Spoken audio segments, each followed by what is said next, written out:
Halo guys, kami dari SMA Negeri 1 Cikande, kelas 12 IPS 2. Saya Farid Saputra dan rekan saya Elvan Johanesya.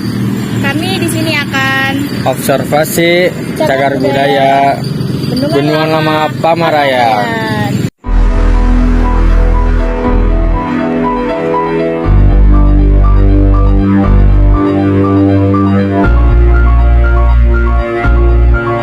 Kita dari sekolah SMA Negeri 1 Cikande ingin mewawancarai Bapak yang ada di sini. Ya, benar. Pertanyaan yang pertama, berapa luas tempat sejarah di sini? Itu pertanyaan. Iya. Langsung saja sama pertanyaannya. Iya. Sebelumnya saya ucapkan terima kasih atas kedatangan adik-adik dari SMA Cikande ya. Iya. Dan kebetulan memang mohon maaf kami ada keterlambatan. Iya. Kebetulan kelompok pertama itu sudah ditangani sama Kak Alek ya, alhamdulillah. Terus untuk masalah kajian di sini, mudah-mudahan nanti bisa bermanfaat ke depannya. Jadi emang pertanyaan awal itu dari adik-adik itu, berapa luas lahan yang berada di cagar budaya Bendungan Lama Pamarayan? Ya ini sekitar hampir 1 hektar ya. Luasnya itu, kalau 1 hektar berapa? 1000 ya, jadi kurang dari 1000 meter gitu. Jadi hampir 1 hektar. Jadi sekitar antara 700-800. 700. Jadi begitu. Baik, yang pertanyaan kedua, kapan dibangunnya tempat Bendungan Lama ini? Oh iya, menelisik tentang sejarah Bendungan Lama Pamarayan. Awal mula sejarahnya ini ketika peradaban kolonial Belanda datang ke daerah Banten dan singgah di daerah Pamarayan. Konon waktu itu di sini itu sudah diciptakan kewadanaan. Pasti adik-adik belum tahu kewadanaan itu apa. Nanti tanyakan sama guru sejarahnya. Kewadanaan itu keterwakilan dari pelaporan ke pemerintahan dari daerah ke tingkat kabupaten. Kalau zaman dulu itu Karisidenan Banten. Jadi di sini wilayahnya melaporkan beberapa wilayah Popo, Cikande, Cigesal, itu pelaporannya ada di Kewadanaan Pamarayan. Nah itu ketika kolonial Belanda ada di sini dan keberadaan itu ada di daerah Pamarayan. Terus tadi apa pertanyaannya? Kapan dibangunnya? Nah, untuk masalah pembangunan itu pada zaman kolonial Belanda, pemerintah Belanda di sekitar Pamarayan itu sekitar tahun 1901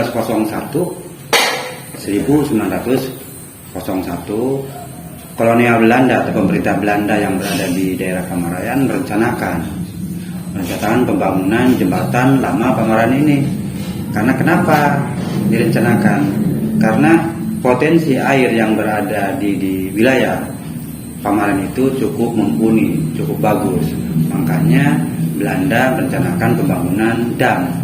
Kalau dulu dam ya, jembatan itu dam, bahasa Belandanya dam. Untuk merencanakan pembangunan sarana air untuk pengoperasian air di sekitar Rangkas Bitung sampai ke Banten. Jadi begitu. Baik, pertanyaan yang ketiga, Bendungan Lama ini apakah ada sejarahnya? Ya itu sejarahnya tadi pada zaman pemerintahan Belanda datang ke sini, sejarahnya merencanakan pembangunan sekitar tahun 1901 merencanakan pembangunan masalah pengoperasian air. Terus dibangunlah pembangunan jembatan ini sekitar baru perencanaan 1901. Pembangunannya 1905. Berarti kurun waktu 4 tahun atau 5 tahun itu baru dilaksanakan. Jadi begitu. Ada lagi? Atau yang lainnya mungkin? Atau mungkin khusus si Teteh moderator ininya. Pertanyaan apa yang lain? Nggak apa-apa.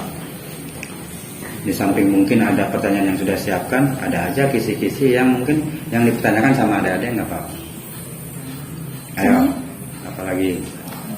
Tadi perencanaan 1901 ya, pembangunan diawalinya 1905 gitu. Sampai akhirnya 1935. Jadi begitu. Jadi rampungnya itu 1935. Jadi seperti itu. Kalau menurut Bapak, Bendungan Pamarayan itu kayak gimana? Bendungan Pamaran itu menurut saya Iya. sangat estetika. Tahu Estetik estetika? ya? Estetik, ya, sangat mempunyai nilai seni. Karena lihat aja, kita harus bangga dengan keberadaan jembatan lama Pamaran ini. Walaupun si Teteh, si AA itu orang Cikande ya. Pada dasar ini kan kepemilikan Provinsi Banten. Ruang lingkupnya kita Provinsi Banten, itu harus bangga dengan keberadaan jembatan lama Pamaran ini. Karena ini berada di ruang lingkup Provinsi Banten, sekup ke bawahnya itu Kabupaten Serang. Jadi kita harus bangga, walaupun saya orang Cikande, yuk kita lestarikan cagar budaya Bendungan Lama Pamaran ini sebagai khasanah budaya peradaban tempo dulu. Karena siapa tahu nenek moyang atau orang tua dari si adik-adik si A ini kemungkinan saja pelaku si pembuat jembatan ini. Pertanyaannya, oh ya berarti ini bukan orang Belanda yang membuat. Betul. Tapi ini orang pribumi asli, tukangnya. Kalau insinyurnya biayanya itu dari Belanda. Karena kalau orang tua dulu paling kita hanya punya dangder ya. Iya, paling upaya paling pisang. Makanya untuk pembuatan jembatan ini kan butuh biaya. Makanya ya Belanda yang mempunyai itu. Terus untuk pekerjanya ya kita dari orang-orang Indonesia. Terutama memang sesuai dengan Besluit. Besluit itu arsip Belanda, nanti bisa dilihat juga ada catatan hasil budaya Banten, sejarah Banten, orang-orang sejarah Banten ada di bukunya, bisa dirangkum atau mungkin di YouTube, bisa di medsos gitu. Jadi pada dasarnya seperti itu. Untuk pembangunan ini dibangun orang-orang itu dari beberapa daerah, terutama dari Jawa sana, mobilisasi ke sini karena sekitar 300.000 orang itu sudah berpartisipasi di sini dalam membangun jembatan ini. Artinya enggak juga 1.000 orang membludak di sini ya langsung, tapi bergilir. Kan ada juga, ada yang kecapean, ada yang lelah, akhirnya dipulangkan lagi, dibawa lagi yang baru seperti itu. Akhirnya total secara sejarah itu sekitar 300.000 orang sudah membuat jembatan ini, sudah berpartisipasi dalam pembangunan jembatan ini. Gitu. Ya, apa lagi? Ya, deketan apa-apa. Siapa namanya? Sini aja biar kelihatan sama video. Oh gitu. Seperti yang kita tahu sekarang ini bendungan ini kan udah jadi bendungan cagar budaya. Nah, bendungan yang barunya itu kan sekarang ada di bendungan baru Pamaran. Iya. Itu alasannya kenapa bisa pindah bendungan aliran air? Iya. Alasannya yang pasti dia tidak berpecah belah gitu atau musuhan karena bikin satu lagi. Kondisi yang ada di sekitar cagar budaya ini, Bendungan Lama Pamaran ini kondisinya sudah mulai rapuh. Karena sekitar kurun waktu 1905 sampai tahun 1990 ya, itu berapa tahun? Hampir 100 lebih ya. Makanya kondisi yang ada di jembatan Pamaran ini sudah mulai rapuh. Khawatir pemerintah kalau mengusulkan untuk pembuatan jembatan yang baru. Kalau tidak dilaksanakan pembuatan jembatan yang baru, itu nanti jembatan ini nanti roboh. Jadi sangat disayangkan nanti peradaban yang tempo dulunya hilang, tergerus air. Dulu itu masih aktif ya, air itu masih kenceng. Makanya segera pemerintah yang baru itu sekitar tahun 1990 itu sudah mulai digarap jembatan yang baru. Di sini benar-benar gitu, gusuran-gusuran gitu. Jadi seperti itu. Baru 1997 itu baru selesai. Berarti berapa tahun? 97 tahun. Ya, 7 tahun seperti itu. Dari pembenahan awal sampai 97 berarti 7 tahun tuh jembatan baru. Jadi dari pembenahan gitu. Seperti itu. Udah lahir belum? Belum. Alhamdulillah sekarang udah dibentuk jembatan yang baru ya.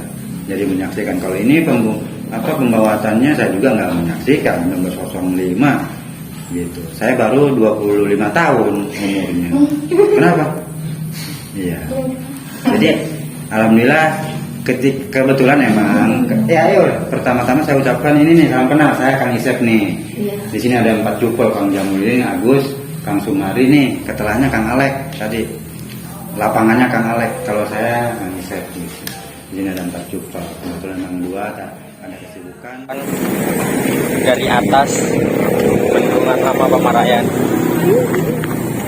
Oke guys, kami sedang berada di atas jembatan bendungan Lama Pamarayan, dan inilah penampakan dari atas bendungan Pamarayan.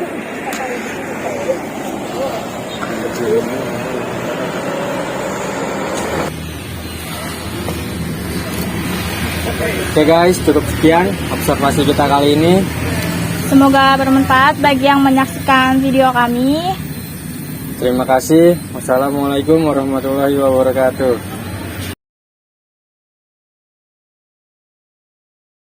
Oke guys, kita sedang beristirahat sama Bang Ucup.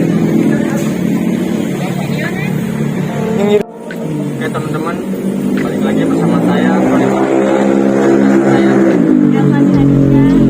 Kami di sini sedang optik. Oke guys, cukup sekian observasi kita kali ini.